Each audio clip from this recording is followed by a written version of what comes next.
Низку заходів, присвячених дню народженню Шевченка, провели і у Чехії.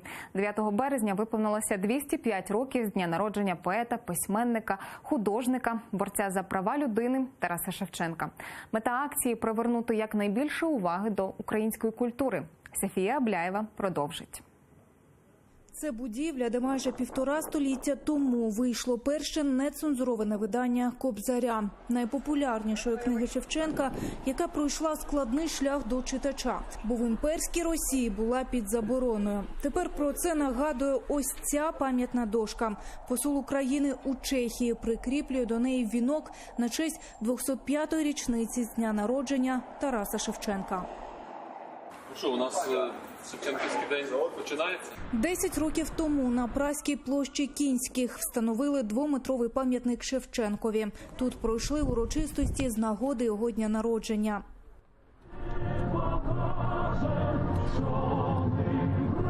До святкувань долучилися вихованці українських освітніх центрів у Празі. Діти та дорослі співали пісень та декламували вірші видатного Кобзаря різними мовами. Аж mnie jednou pochováte, nechci mít hrobíny, než v šíře volné stepy rodné України.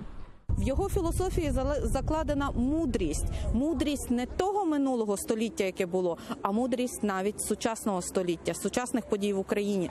Тому вивчати твори Шевченка на сьогоднішній день актуально, як ніколи. І ми це маємо робити і передавати дітям. Для наймолодших встановили мольберти з розмальовками від Національного музею Тараса Шевченка.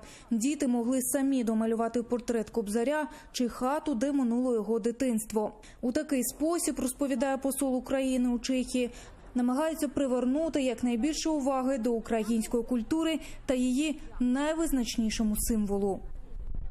Останнім часом діти, особливо за кордоном, вони все менше і менше знають про великого Кобзаря.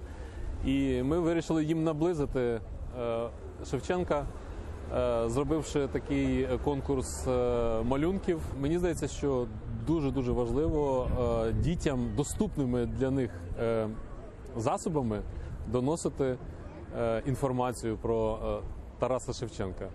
Крім того, усіх українців Чехії закликали долучитися до міжнародного флешмобу, оприлюднити у соцмережах фото з будь-яким портретом або пам'ятником Шевченка, вказавши хештег #GlobalShevchenko.cz.